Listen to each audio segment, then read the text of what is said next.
తాకట్లో ఉన్న మీ బంగారాన్ని అమ్మి కష్టాల్ని కాంపౌండ్ వాల్ దాటించే one and only solution prime gold hub మాత్రమే. కాంటాక్ట్ 8499938881.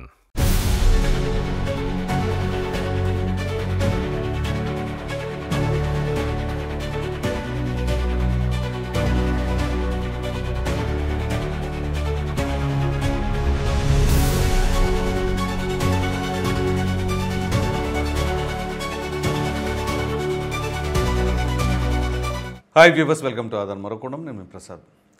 దశాబ్దాల ప్రజల కష్టాలను తీరుస్తున్న పవన్ ఎక్కడ ఏంటి ఏ విషయాల్లో ఆయన కష్టాలు తీరుస్తున్నాడు అనే అంశాలన్నీ కూడా మీకు తెలియజేస్తాను. దానికంటే ముందుగా పవన్ కళ్యాణ్ గారి పైన మీ అభిప్రాయం ఏంటి అనేది మాత్రం ఖచ్చితంగా కామెంట్ సెక్షన్లో తెలియచేయండి. ఈ వివరాల్లోకి వెళ్ళినట్లయితే డిప్యూటీ సీఎం మరియు పలు శాఖలకు సంబంధించిన మంత్రి పవన్ కళ్యాణ్ గారు ఆయన పనులు చూస్తూ ఉంటే చాలామంది షాక్ అవుతూ ఉన్నారు. ప్రధానంగా ఆయన ప్రత్యర్థులు అయితే మాత్రం గుండెల్లో దడపుట్టిస్తున్నాడు. ఎందుకంటే ఆయన కమిట్మెంటు ఆ చేసే విధానం కనుక చూసినట్లయితే ప్రతి రాజకీయ నాయకుడు అలాగే ఉంటే రాష్ట్రం ఎంత త్వరగా అభివృద్ధి చెందుతుంది అంటే దాంట్లో ఎటువంటి సందేహం లేదు.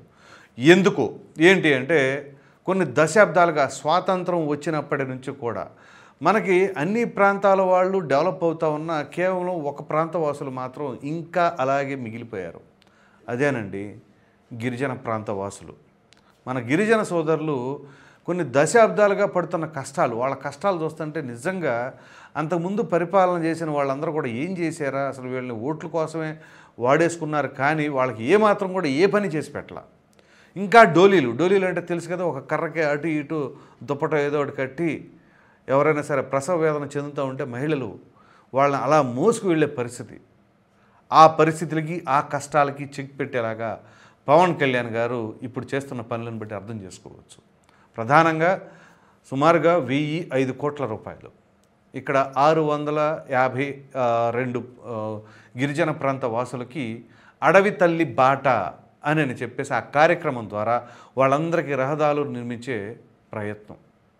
సో అది ఎంతవరకు వచ్చింది ఏమిటి అని చెప్పేసి నిన్న ఆదివారం అయినా కానీ సదరు పంచాయతీ అభివృద్ధి శాఖ అలాగే గ్రామీణాభివృద్ధి శాఖ ఈ పంచాయతీరాజ్ శాఖ ఇద్దరితో కూడా అధికారులు ఈ ఇద్దరు అధికారులతో టెలికాన్ఫరెన్స్ నిర్వహించారు.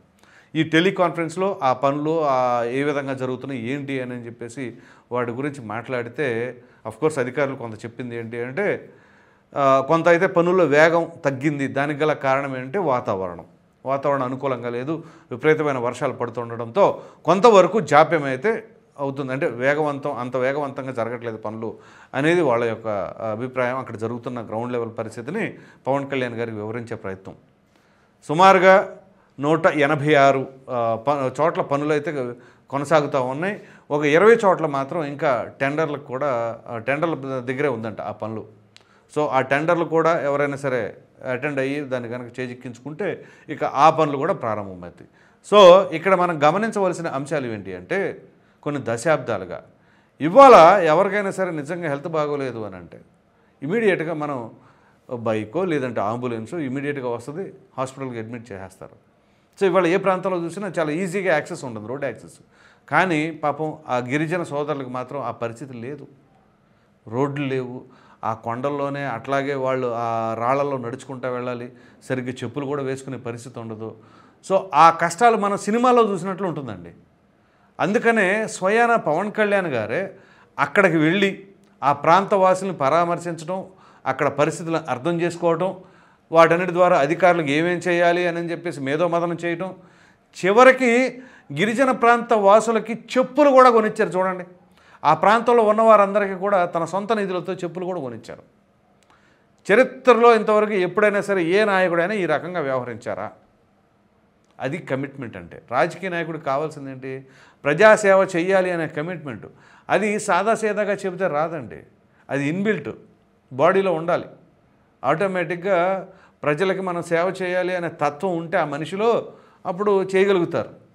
దానికి ఏదో ప్రత్యేకంగా కోర్సులు ఏం చేయాల్సిన అవసరం లే. కానీ రాజకీయ ముసుగులు చాలామంది ఏంటి అంటే నేను ప్రజాసేవ కోసం వస్తున్నాను, నేను దానికోసమే వస్తున్నానని చెప్పేసి తీరా ఇక్కడికి వచ్చిన తర్వాత ఆ నిధులు, ఆ సంక్షేమ పథకాలు అవి ఇవి అని చెప్పేసి విపరీతంగా తినేయటమే. సో వాటన్నిటికీ చెక్ పెట్టేలాగా ఇప్పుడు అడవి తల్లి బాట అని చెప్పేసి మీరు గమనించండి. పవన్ కళ్యాణ్ గారు ఎప్పుడైతే అధికారంలోకి వచ్చారో అప్పటి నుంచి కూడా గిరిజన ప్రాంత వాసుల్ని ఒక కంట కనిపెట్టకుండా ఉండటం, వాళ్ళకి ఎప్పుడు ఏ అవసరం వచ్చినా సరే తను ముందు ఉండటం, దానికి సంబంధించి అధికారులతో చర్చించడం, ఆ పనులు అయిపోయేలాగా ఇమీడియట్గా చేసేయటం, ఇవన్నీ కూడా చూస్తున్నాను. మన్యం జిల్లా పర్యటన గమనించారుగా మీరు. అప్పటికి ఎవరో ఒక డూప్లికేట్ పోలీస్ ఆఫీసర్ కూడా వచ్చేసి కొంచెం అడావుడి చేసి వెళ్ళారు అని చెప్పేసి అప్పట్లో కథనాలు వచ్చినాయి. పవన్ కళ్యాణ్ గారికి థ్రెట్ ఉంది కానీ కూడా అప్పట్లో వచ్చినాయి. అసలు అవి ఏమీ లెక్క చేయట్లే ఆయన. ఏదైనా సరే నేను ప్రజలకు దగ్గరగా ఉండాలి. ఎవరైనా ఊహించారా పవన్ కళ్యాణ్ గారు ఈ రకంగా గెలిచిన తర్వాత ఇన్ని సేవలు చేస్తారు అని చెప్పేసి? అందుకనే పవన్ కళ్యాణ్ గారు పదే పదే మొత్తుకుంటా ఉన్నారు, ఒక్కసారి నన్ను అసెంబ్లీకి పంపించండి, ఒక్కసారి అసెంబ్లీకి పంపించండి, ఎలా చేయాలో చేసి చూపిస్తాను అని చెప్పేసి. సో 2019లో ఆయన్ని అసెంబ్లీకి వెళ్లకుండా ఎవరైతే చేశారో ఇవాళ వాళ్ళు ప్రతిరోజు కూడా బాధపడుతూనే ఉన్నారు. ప్రధానంగా గాజువాక మరియు భీమవరం ప్రజలు నిజంగా వాళ్ళకు వచ్చిన అవకాశం మొట్టమొదటిసారి పవన్ కళ్యాణ్ గారు పోటీ చేస్తున్నారంటే బ్రహ్మాండంగా బ్రహ్మరథం పట్టాల్సింది పోయి ఆయన్ని సైతం ఓడించారు. అఫ్కోర్స్ ఒక ఓటమి మంచిదేలేండి. ఒకసారి ఓటమి కూడా ఓటమి చెందితే దాన్ని బట్టి ప్రజలు అర్థం చేసుకుంటారు ఎట్లాంటి నాయకుడిని మనం ఓడించాము అని చెప్పేసి. ఎందుకంటే ఆ తర్వాత కదా తెలిసేది. సో అప్పుడు గెలిపించారు పవన్ కళ్యాణ్ గారి పైన వేరే వాళ్ళని. వాళ్ళు ఏం చేశారు? పవన్ కళ్యాణ్ గారి మీద కౌంటర్లు వేయడానికి తప్ప ప్రజలకు సేవ చేద్దామనే అంకితాభావం ఎక్కడైనా కనిపించిందా? సో ఇప్పుడు వాళ్ళ పరిస్థితి ఎక్కడుంది? అదే పవన్ కళ్యాణ్ గారు ఓటమి చెందినప్పుడు ప్రజలకు దగ్గరగానే ఉన్నారా? మరి ఇప్పుడు పవన్ కళ్యాణ్ గారి చేతిలో ఓటమి చెందిన వాళ్ళు కావచ్చు, ఆ పార్టీ నాయకులు కావచ్చు, ప్రజాక్షేత్రంలో ఉన్నారా? అది డిఫరెన్స్. ఒక కమిట్మెంట్ ఉన్న నాయకుడికి లేదా ఏదో ఫ్యామిలీ లెగసీ కానీ లేకపోతే మనం ఏదో ఇంకోటి ఏదో ఆలోచనతో రాజకీయాలు చేద్దాం అనుకుంటే అలా ఉంటుందన్నమాట. ఏ రోజైనా సరే తను ఈ రూపాయి తనకు ఆ వ్యసనం ఉంది కదా, ఏ కాడికి జేబులో డబ్బులు తీసేసి ఎదురోళ్ళకి ఖర్చు పెడతామే అవసరమైన వాళ్ళకెల్లా. మీకు 2-3 రోజుల నుంచి గమనిస్తూ ఉంటే పిఠాపురంలో అక్కడ అనాథలకి తన జీతం మొత్తం ఇచ్చేసాడు అని చెప్పేసి ఆల్రెడీ ఎవ్రీ మంత్ ఇచ్చేసేయండి అని చెప్పేసి కూడా ఆయన తన జీతాన్ని రాసి ఇచ్చేశారు. సో ఇలా ఎవరు చేస్తారండి? ఇంకా తన బిడ్డల కోసం దాచుకున్న డబ్బులను కూడా ఖర్చు పెట్టేశాడు ఆయన. సో ఈ తరంలో ఇట్లాంటి నాయకుడు దొరకడం అనేది ఆంధ్రప్రదేశ్ రాష్ట్ర ప్రజల అదృష్టం. మీరేమంటారు? మరలా ఇక్కడ నేనేదో పవన్ కళ్యాణ్ గారిని పొగిడేస్తున్నాను అనుకోమాకండి. పొగట్టం కాదు, ఆయన చేసిన పనులనే చెప్తున్నాను నేను. అదే ఆయన రాంగ్ స్టెప్ వేసా అనుకోండి ఖచ్చితంగా విమర్శిస్తా. సో మంచి చేసినప్పుడు మంచి అని మనం ఖచ్చితంగా ప్రజలకు తెలియచేయాలి. అలా ఏ నాయకుడు చేసినా చెప్తాం.